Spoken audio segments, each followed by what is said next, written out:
Good now. Hey man, what's up? I'm trying to hear him. Baby, I don't hear him. How about now? Now I do. Now I do. Sorry. You I can guess tell I I'm was. I'm pretty new. It's do you like doing Zoom stuff or not?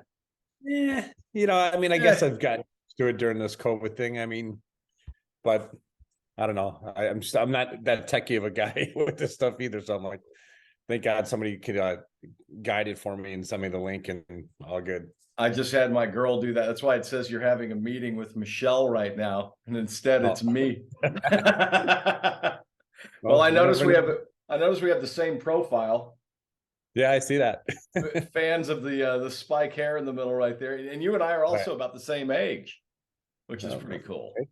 All You're right. probably used to talking to 22-year-old radio guys. Nah, it's all good. Music keeps us all young, right? It really does. I was thinking about this morning. I was on the air and I talked about driving the 1975 Ford Granada that my mom gave me. It was powder blue, and I put a Starsky and Hutch stripe on it, trying to hope that it would kind of make it look cooler. And Yeah. it didn't happen.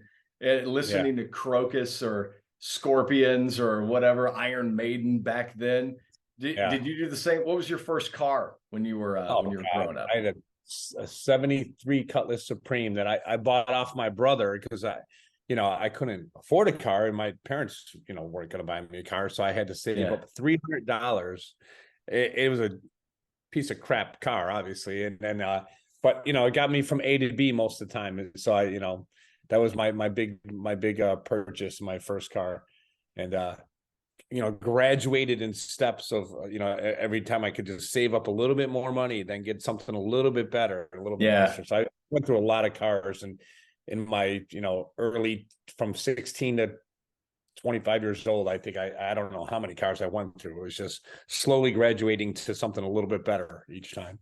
I don't think my dad loved me because he bought me a motorcycle when I was 13.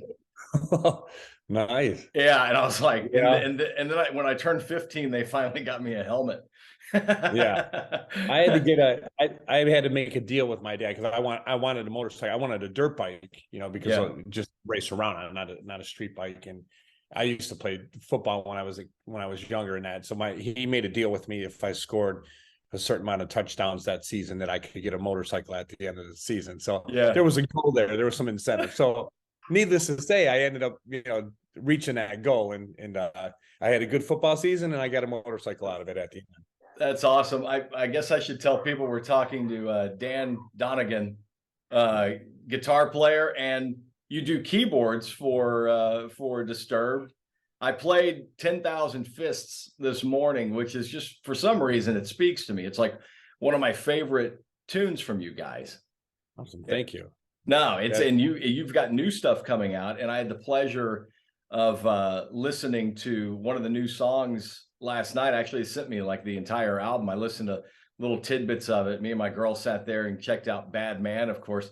You guys have such a cadence about you, where everything just keeps that same drive through an entire song, and it's like you're doing something that not all bands do. There's always that little slow bridge part somewhere coming in the middle, but you guys just keep it pretty much hard driving throughout most of your music. Well, yeah, Is that hard to maintain that? well, I guess it just depends on the vibe. And talking about Batman, for example, I mean, that just one, it kind of came out of nowhere. It wasn't when we went into the studio to record this album, we didn't have that idea yet. It was just a moment. I came in one day to track guitars, and I told our producer that day, I was just in the mood to just kind of improvise and work on something new. I didn't want to. Yeah. I already knew what we had material wise to fall back on and to work on, but I just felt really creative that day. And I'm like, you know what, let's just start fresh. I just feel, just kind of pumped up this morning, and we kind of just worked out a beat in the tempo and just felt good. And that riff just kind of came out in the first 10 or 15 seconds of me just picking up the guitar, and it just kind of came out of nowhere. And then, David obviously was, gravitating towards the riff, and he was just wrapping his head around it and kind of scatting out a melody. And like Yeah. instantly that was a really fast one for us. It came out and Really?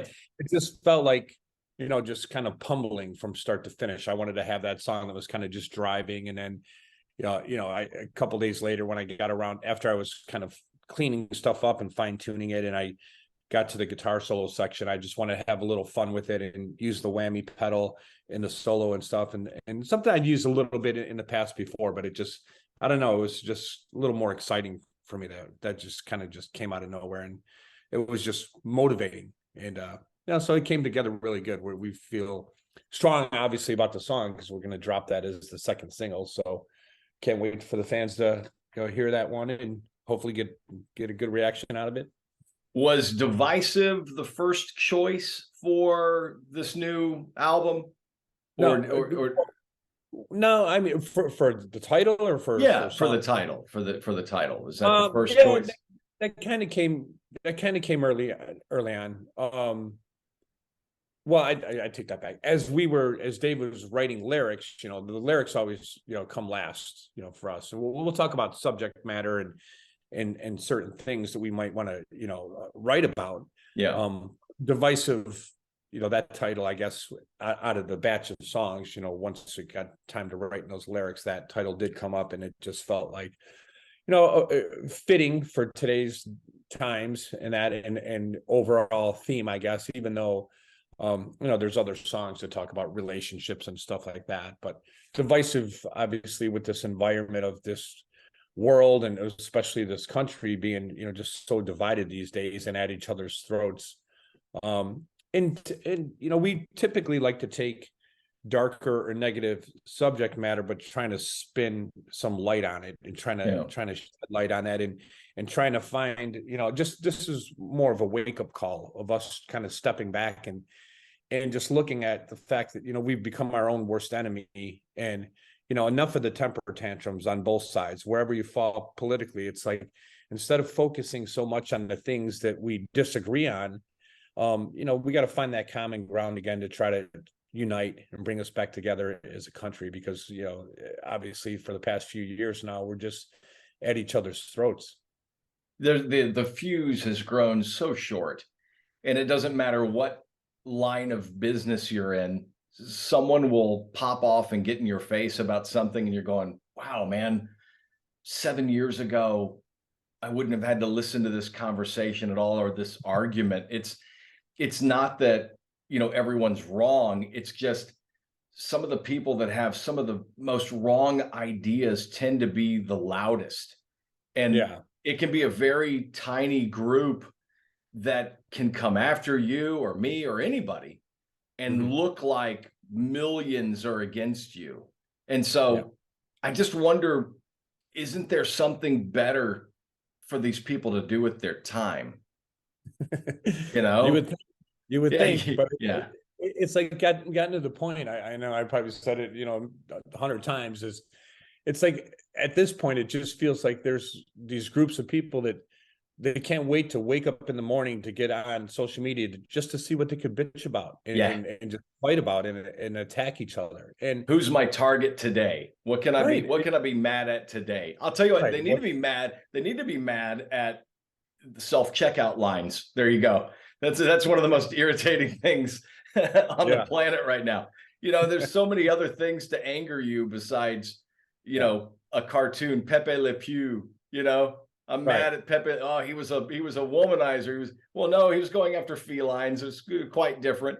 But you know where I'm going. It's just the weirdest things seem to capture headlines, and I don't know if it's because they're weird, or if because the argument is valid, and maybe I'm completely out of touch when I see so many people getting angry about, a statue or product or whatever. I just go, God, there's so many, I have so many other things I'd rather do than that.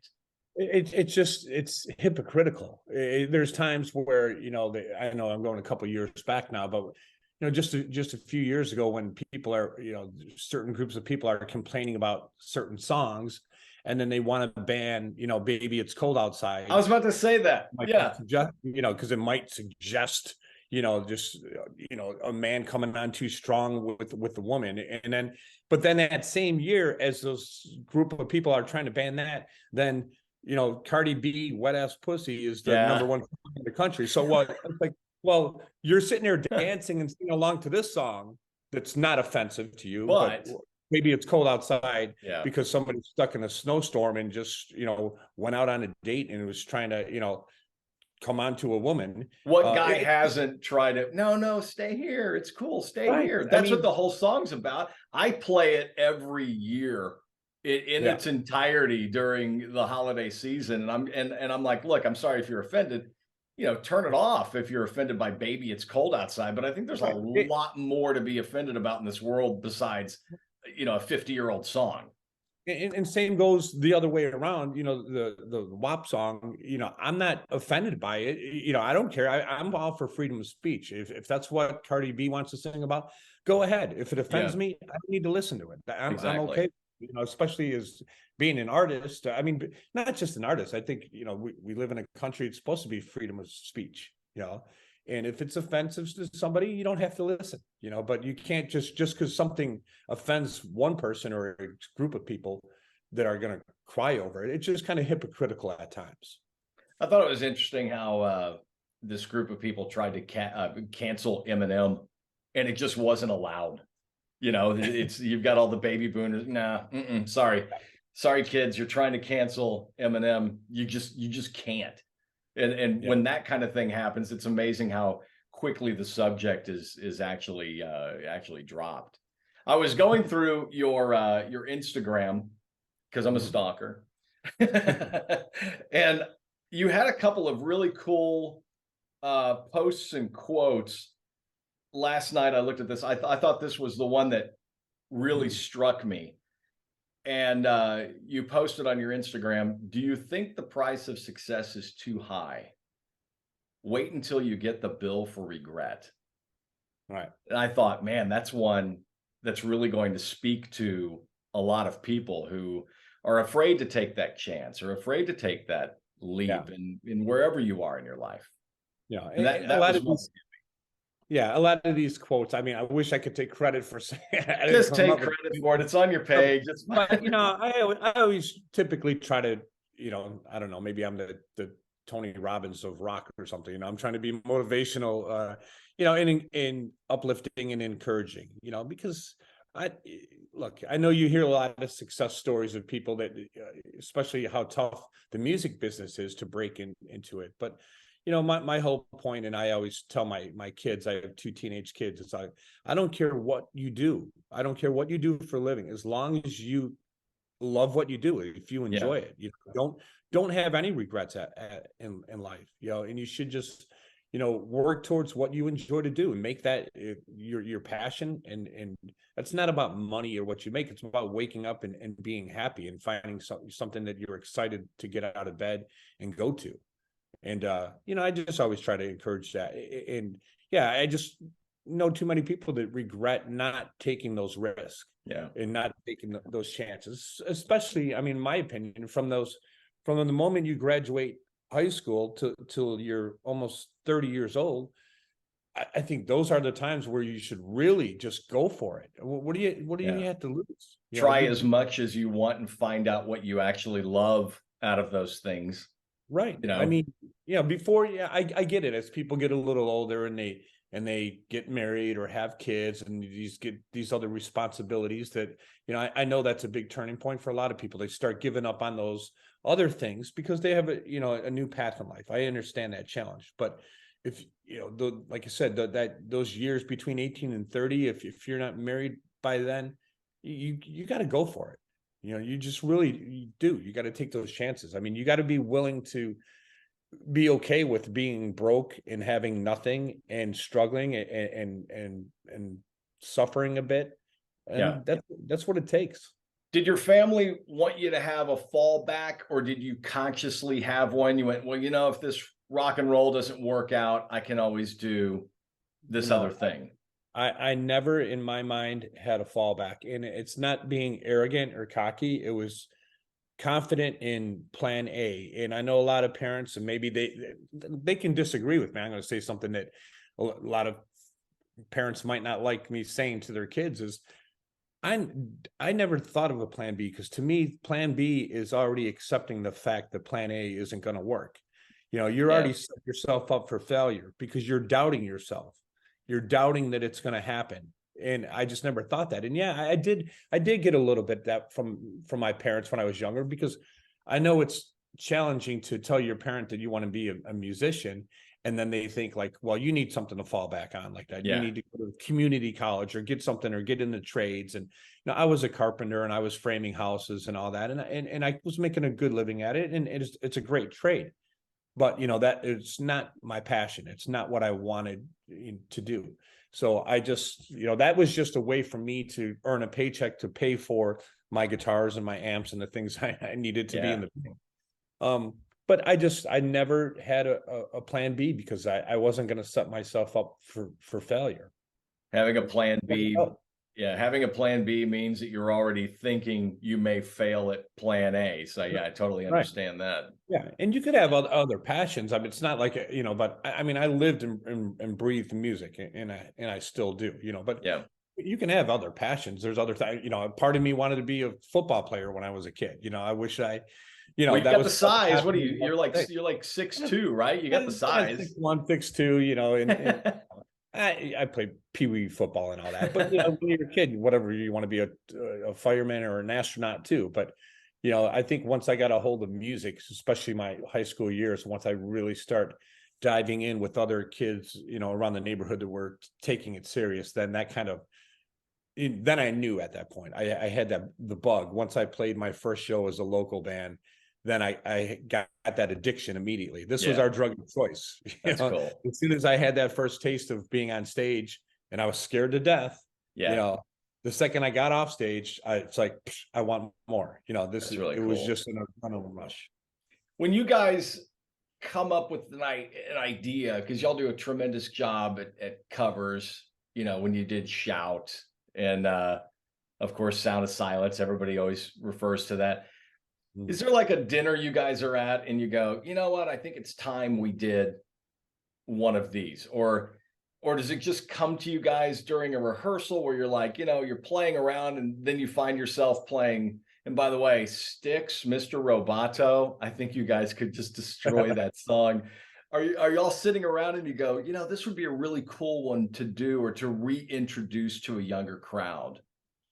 Um, we never really did it as we're rehearsing. It's not like we jumped in the cover and did it, because obviously we put our stamp on it musically. So it's something that Yeah. we discussed it. And when we did Shout, this was before we even had a record deal. So this was late 90s. And, when we were playing the Chicago suburbs in the music local bars, a lot of those bars want cover bands, Yeah. so they don't want to take in a band who's saying, hey, we're this hard rock metal band, and the bar owners just want to, they want you to play something familiar so people show up to their bar. So but at the time when we were splitting kind of covers and trying to introduce our originals in the set. And then we thought it would be fun and challenging to do a song like Shout, because we liked the song, we liked the lyrics and the message, and we thought that maybe with our musical stamp on it, we thought we could maybe bring out that even more. And as we, throughout the years when we did, the Sound of Silence, and we did If I Ever Lose My Faith in You, the Sting track, and any covers, Land of Confusion. A lot of it is just really, we look at the lyrics and the message of it, and do we connect with it? Do we like what's being said? And then if we do, then I look at the music and I think, is this something that I feel okay that I could, change it enough musically with trying to find that fine line of paying respect to the original artist, but not taking something that's too signature of a musical piece to where I feel it's wrong to do. For example, like I don't think I could take Stairway to Heaven and change the guitar part. It's just exactly iconic of a guitar part, too signature of a part. But Land of Confusion, for example, that was very syncopated and more poppy. But I'm like, I could easily turn that into a guitar riff and chug it out and make it syncopated. So it was an easier approach on that. But I got to know right now, are you thinking Dono Arigato Mr. Roboto, maybe this could Hey, be you the know what? next one. Sticks is from out from where I live. Sticks is from my area. You know, some of these guys, I don't know if they still live around here. I think a couple of guys from Sticks do live nearby. You know, one of them's probably like 15 minutes from my house, but I've run into them, you know, a couple times over the years, not to the point to where, you know, we're buddies, but enough to where, you know, there's just a lot of respect for them because they were great. That, you know, they were Yeah. a hometown band, being from Chicagoland area. You know, the bands that were around here that came out of here were Styx and REO Speedwagon and Cheap Trick and all Oh yeah. those bands. Huge Cheap Trick fan. Yeah. Huge. Oh, Oh man. they were great. A lot of hits. Robin Zanders, killer vocalist. Oh yeah. Yeah, Rick Nielsen on guitar, you know, just the showmanship and that. So And now he's yeah, got his own vodka. So there you go. He's got his own I can't remember what it's called. There's a new Rick Nielsen vodka out. yeah. Have you guys had anybody ask you to endorse any kind of products, anything like that? I don't know how much time we have, so I don't want to sit here for like 4 hours. You're like, yeah, the longest interview ever. Let me look at my thing. I think I got I know you have more of these things lined up. no, we got about like 10 minutes before my next interview. But Okay, cool. yeah, I But, mean, anybody ask you to endorse something? Anybody say, hey, can we put the Disturbed label on this product? You see a lot of yeah, bands that are doing we did a liquors. limited run on some stuff that, you know, over in Europe. There was a limited run, and then we did here in the US we just did a coffee brand like a year ago or something. It was more of a limited run just for the hardcore fans that, you know, like stuff like that. It wanted to be part of it. And it was good. I mean, we got a little involved. It's not like we didn't like the coffee stuff. You know, Mikey, our drummer, you know, is a big coffee guy. So he was like sampling stuff. It wasn't like just throw our name on it and throw it out there. I mean, Yeah. you know, we want it to be good. You know? Put my name on some crap. Yeah, so he was getting some stuff sent to the house, and he was giving his input on that and kind of critiquing what they were sending out and that. So I don't know. I mean, we're big, you know, I'm a big tequila guy. Yeah, I wouldn't mind doing something someday. And we're wine drinkers too, but I don't know. I mean, music obviously is our number one priority. You know, if we did stuff like that, it's for fun, you know, and for the fan base. I don't know. I don't want to rule anything out. I wouldn't say we wouldn't ever get real serious about it, but Yeah. you know, we got our plate pretty full with just being a band and Just writing being music, you. touring. Yeah. Now your daughter just started college. Is it because I Yeah. saw somewhere you were like walking up with her and there's security telling parents where to park and Right. you're walking into school with her. Does she listen and appreciate your music? Is it her taste, or does she listen to other stuff, or does she realize, you know, really who you are to so many people? Well, I think the biggest thing my kids like, especially my daughter, is that the benefits I get to being able to make a phone call and say, "Hey, can you get me a guest list for Harry Styles concert for my daughter?" So That's awesome. I'm kidding aside. I mean, you know, they grew up, you know, we grew up in the music industry. My kids did, so they like the perks that I can get them when they want to go to those concerts or to whatever they're into at the time, Taylor Swift or Kanye West or whatever they're into. And you know, which is good, but they grew up on the road with me for the most part, you know, with all those younger years. I took them out as much as I could. And you know, they respect it. They see the work ethic that we have. And that's all I ever really wanted to instill on them is just, you know, the hard work, you know, what it takes. And then in the balance of trying to, you know, have family in a chaotic, you know, industry of touring and that, and try to have them out as much as I can and balance that. It's, you know, it's tough. It's tough. It's a struggle, but they're great kids. They're strong kids. And, you know, it's fun. I try to, you know, do as much as I can, like any dad, you know, it's college day, moving day at college, you know. That's really cool. Gonna be there, you know. When you guys travel, and you're away for, I guess, months, do you do Zoom with your kids? There must be like nonstop phone conversations and checking in and whatnot. You know, you're a rock star, but then at the same time, you worry about them. So, you know, the parent side kicks in. Yeah, you know what? It's been, like I said, it's tough. I don't want to sound like I'm complaining about it. Look, we've had a great career that's spanned for over a couple decades now, and we're still continue climbing that mountain throughout our career.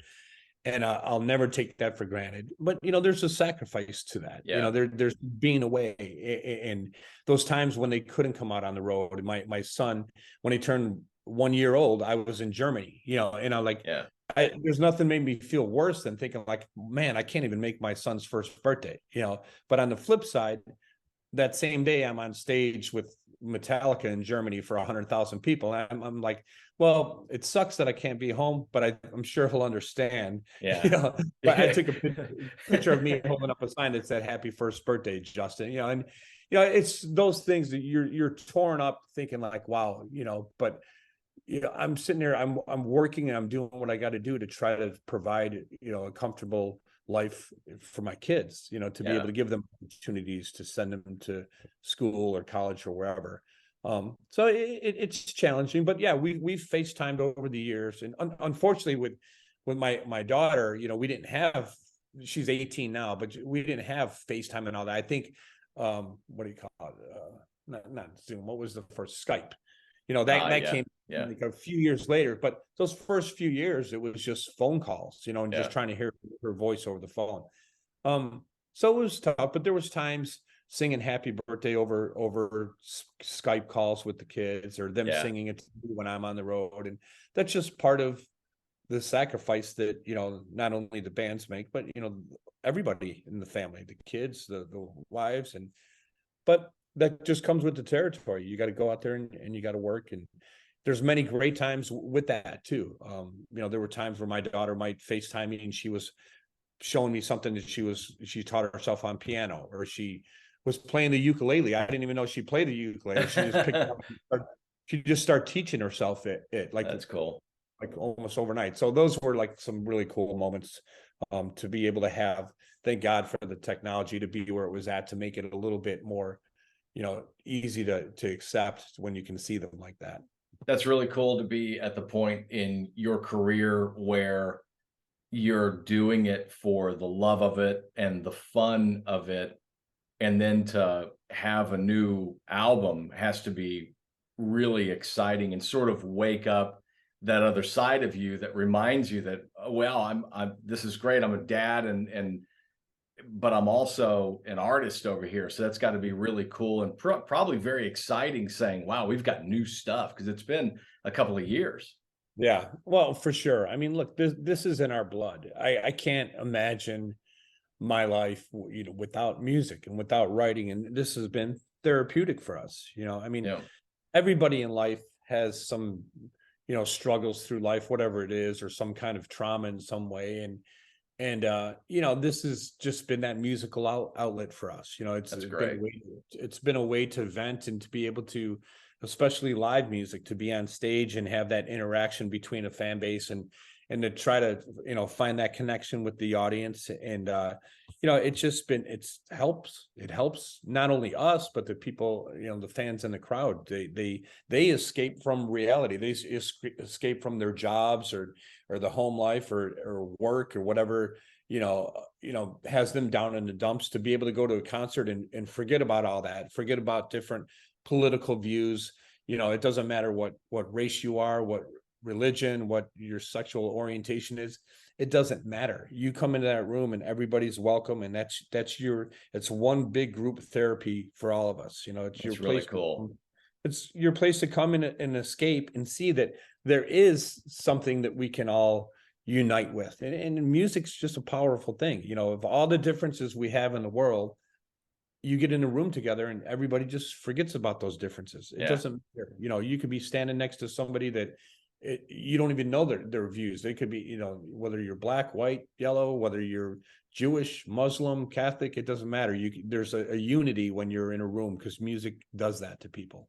Beautiful. Dan Donegan of Disturbed, thank you so much for hanging out with me here for a little while. And it's been fantastic to grow along with your band. I've been at C101 as long as you guys have been Disturbed, and have been playing it since day one. So it's awfully exciting to me to have a new album coming out, Divisive, with Bad Man on the way.